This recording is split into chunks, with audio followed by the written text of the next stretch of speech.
Wang Lin meletakkan cangkirnya dan menggelengkan kepalanya. Dia memandang ke arah Chu Siping dan berkata, "Saudara Chu, jika Anda menyerahkan segalanya dan tinggal sendirian, Anda memiliki kesempatan untuk memahami surga." Chu Siping tersenyum masam. Dia tahu bahwa dia tidak akan bisa menjaga fakta bahwa dia sekarang mengikuti leluhur Hu dari Wang Lin. Dia berkata, mencapai tahap formasi jiwa itu sulit. Leluhur Hu mengambil cangkir itu dan menyesapnya. Dia terkejut dengan rasanya. "Rekan kultivator Wang, teh ini." Wang Lin tersenyum. "Teh ini bukan dari Suzaku, tetapi dari planet budidaya lain. Saya tidak sengaja mendapatkan ini selama perjalanan saya ke alam surga bertahun-tahun yang lalu." Orang tua Hu menarik napas panjang. Dia menatap Wang Lin dengan sedikit keraguan di matanya sebelum berkata, "Rumor mengatakan bahwa ketika saudara Wang pergi ke alam surgawi, Anda mengambil lengan dari Red Butterfly. Apakah saudara Wang dapat memperoleh energi spiritual celestial?" Cara dia merujuk Wang Lin tanpa sadar berubah. Wang Lin memandangi leluhur Hu dan berkata, "Aku sudah mendapatkan beberapa." Mata leluhur Hu menyala. Dia memandang Wang Lin dan dengan tulus berkata, "Saya bersedia membayar harga berapapun untuk energi spiritual surgawi. Saya berharap rekan kultivator Wang bersedia untuk menjual beberapa." Wang Lin samar-samar tersenyum. "Masalah ini tidak mendesak. Kita bisa menunggu sampai saatnya untuk terobosan ke tahap transformasi jiwa." Saya bertanya-tanya, untuk apa rekan kultivator Hu pergi ke makam abadi? Leluhur Hu diam-diam berpikir bahwa meskipun Wang Lin tidak berkultivasi lama, dia adalah rubah tua yang dapat dengan mudah mengubah topik pembicaraan. Setelah mendengar Wang Lin, dia tertawa dan berkata, "Itu benar. Kemudian, ketika orang tua ini akan mencapai tahap transformasi jiwa, saya harus datang dan meminta Anda untuk beberapa. Adapun makam abadi, Anda harus meminta rekan kultivator Zixin untuk menjelaskan." Wanita berkerudung putih menatap Wang Lin dan berkata, "Senior, di dalam makam abadi ada pohon reinkarnasi. Junior memiliki peta yang dapat membawa kita ke sana." Wang Lin dengan tenang menyesap teh. Wanita yang datang dengan leluhur Hu dengan patuh menuangkan secangkir lagi untuk Wang Lin. Dia sesekali akan melirik Wang Lin. Setelah Chu Siping mendengar pohon reinkarnasi, matanya dipenuhi keinginan. Su Luo menunjukkan tampilan yang sama. Wanita berkerudung putih menatap Wang Lin dan menemukan bahwa ekspresinya tidak berubah sama sekali setelah mendengar tentang pohon reinkarnasi. Reaksinya sama seperti leluhur Hu. Dia tidak bisa membantu tetapi menghela nafas. Wang Lin sangat pintar, jadi dia tidak bisa melihat menembusnya sama sekali. Itu tampak seperti selain dari kekuatan, kecerdikan kultivator formasi jiwa jauh di atas kultivator nascent soul. Leluhur Hu memandang ke arah Wang Lin dan menyadari bahwa tidak ada perubahan pada ekspresi Wang Lin. Sekarang, dia bahkan lebih percaya pada rumor tentang Cheng Niu. Duduk di bawah pohon reinkarnasi memungkinkan seorang kultivator untuk mengalami siklus hidup tambahan. Ini sangat baik untuk kultivator formasi jiwa karena memungkinkan mereka untuk meningkatkan pemahaman mereka tentang domain mereka. Wanita berkerudung putih memandang Wang Lin. Dia tidak percaya bahwa dia tidak tergoda. Sayangnya, dia masih tidak bisa melihat perubahan apapun dalam ekspresi Wang Lin. Wang Lin tersenyum tipis. Dia memandang ke arah leluhur Hu dan berkata, "Konyol, domain seorang kultivator formasi jiwa adalah sesuatu yang mereka pahami sendiri. Pohon reinkarnasi ini mungkin memiliki efek pada puncak tahap akhir kultivator nascent soul atau kultivator formasi jiwa tahap awal yang budidayanya belum stabil. Saya percaya leluhur Hu memiliki tujuan lain untuk perjalanan ini." Wanita berkerudung putih itu terkejut. Dia melihat ke arah pria tua berjubah hitam untuk melihat bahwa dia juga mengerutkan kening. Leluhur Hu tertawa. Dia tidak berusaha menyembunyikannya. Dia berkata, "Saudara Wang benar-benar berpengetahuan. Saya terkesan. Anda memang benar." Wanita berkerudung putih itu menggerutkan kening dan memandang ke arah leluhur Hu. Leluhur Hu tertawa. "Rekan kultivator Zixin, jangan salahkan saya. Jika itu hanya untuk pohon reinkarnasi, saya tidak akan mengikuti Anda ke makam abadi. Apa yang saya inginkan adalah buah reinkarnasi." Setelah selesai berbicara, dia melihat ke arah Wang Lin dan berkata, "Tanpa saudara Wang, saya hanya 30% percaya diri untuk berhasil. Tetapi jika saudara Wang datang, saya akan menjadi 60% percaya diri." Buah reinkarnasi. Meskipun ekspresi Wang Lin tetap normal, hatinya tergerak. Ketika dia mendengar tentang pohon reinkarnasi, pikiran Wang Lin mulai bekerja. Kemudian, ketika dia mendengar kata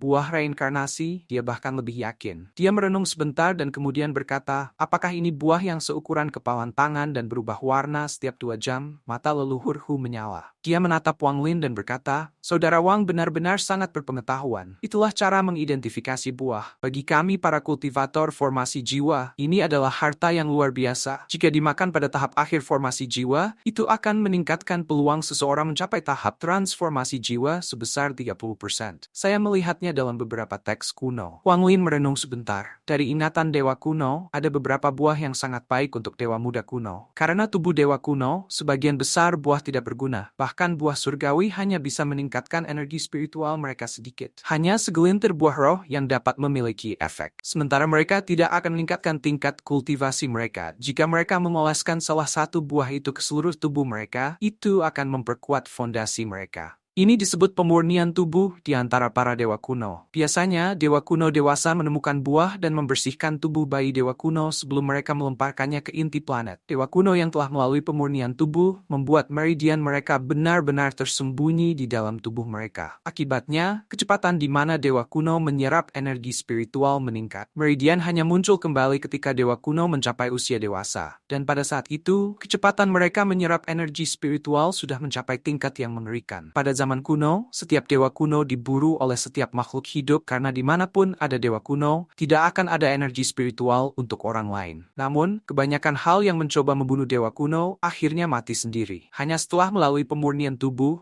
asli Wang Lin dapat dianggap sebagai dewa kuno yang nyata. Wang Lin merenung sebentar sebelum berkata, "Makam abadi." Leluhur Hu berkata, "Makam abadi ini sangat berbahaya. Lagi pula ada kekuatan di sana yang bahkan Suzaku takut. Namun, selama kita tidak masuk terlalu dalam, maka seharusnya tidak ada terlalu banyak orang biadab yang kuat." Wang Lin tidak tahu banyak tentang makam abadi. Dia hanya tahu dari peta bahwa Immortal Graveyard sangat besar dan dibandingkan dengan permukaannya, bagian bawah tanah bahkan lebih besar. Tidak seorang pun selain Suzaku yang tahu persis berapa banyak lapisan yang dimiliki makam abadi. Saudara Wang pasti tahu bahwa orang-orang liar ini adalah penduduk asli planet ini. Ketika Suzaku menjadi negara budidaya peringkat 6, mereka dikaruniai planet ini oleh aliansi budidaya. Mereka kemudian berperang besar dengan orang-orang liar. Planet yang semula semarak ini hancur selama perang, dan kini telah berubah menjadi planet yang setengah terbuang. Semua ini disebabkan oleh orang liar. Selama perang ini, 90% dari orang liar dibunuh. Para korban kemudian melarikan diri ke makam abadi. Setiap 100 tahun, Suzaku mengirim kultivator yang tak terhitung jumlahnya untuk membunuh mereka. Tetapi mereka masih tidak bisa memusnahkan mereka semua. Pohon reinkarnasi tumbuh di bawah tanah dan dianggap suci oleh orang liar. Namun, ada total 9 reinkarnasi pohon yang memberi kita kesempatan. Adapun buah reinkarnasi, selama kita bisa menemukan pohon, aku punya metode rahasia untuk menghasilkan buah dalam waktu 3 jam. Wang Lin merenung sebentar. Dia memandang ke arah wanita berkerudung putih dan bertanya, "Mengapa ayahmu pergi ke makam abadi?" Wanita berkerudung putih itu berbisik, "Untuk membawakanku sepotong kayu reinkarnasi." Wang Lin tidak mengajukan pertanyaan lebih lanjut. Dia merenung sebentar sebelum berkata kepada orang tua Hu, "Aku tidak bisa membuat keputusan sekarang." Leluhur Hu mengangguk. "Tidak masalah. Makam abadi memang berbahaya. Saya ragu-ragu untuk waktu yang lama sebelum membuat keputusan juga. Bagaimana dengan ini? Kami akan menunggu Anda di luar Immortal Graveyard selama 1 bulan. Jika Anda tidak datang, kami akan pergi sendiri." Wang Lin mengangguk. Leluhur Hu berdiri dan tersenyum. "Maka aku tidak akan mengganggumu lagi. Aku akan menunggumu di sana." Dengan itu, dia menggenggam tangannya dan pergi. Qiu Xiping dan yang lainnya dengan cepat berdiri dan mengucapkan selamat tinggal. Wanita berkerudung putih berdiri ragu-ragu dan bisik, "Cixin berharap untuk melihat senior di sana." Dia kemudian terbang dan pergi. Pria tua di belakangnya menggenggam tangannya dan mengikutinya. Setelah mereka berenam pergi, Wang Lin mengambil cangkir teh dan menyesapnya. Matanya berbinar. Buah reinkarnasi sangat berguna untuk tubuh asli. Jika saya bisa mendapatkannya, kekuatan tubuh asli akan meningkat banyak. Dia merenung sebentar sebelum membuka tasnya. 3 ukiran muncul di tangannya. 6 dari ukiran domain waktu ini telah dihancurkan. Hanya menyisakan 3, sehingga kekuatan dari domain waktu yang dapat mereka tampilkan telah sangat melemah. Sayangnya, tidak ada pohon berumur 100 tahun untuk membuat yang baru. Setelah menyingkirkan ukiran kayu, Wang Lin memeriksa tasnya dan mengambil lengan. Lengan ini tetap dalam kondisi baik. Bahkan ada lapisan es tipis yang menutupi itu, melepaskan aura dingin. Suzaku tidak bertindak untuk membantu Red Butterfly, tetapi mengirim surat pantangan ini sebagai gantinya. Ini memang aneh. Wang Lin merenung untuk waktu yang lama, tetapi dia tidak bisa memikirkan alasannya. Sepertinya pertempuran dengan Red Butterfly tidak bisa dihindari, tapi selama dia belum mencapai tahap transformasi jiwa, aku akan memiliki kesempatan untuk menang. Wang Lin mencibir.